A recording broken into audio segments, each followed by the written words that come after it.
Hello guys, welcome to our channel.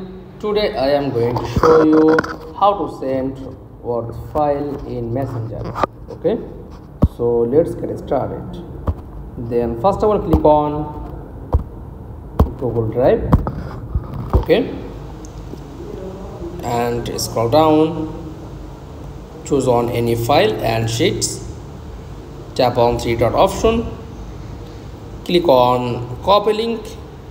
Okay, then back and tap on Messenger, choose on someone. Okay, and paste your link.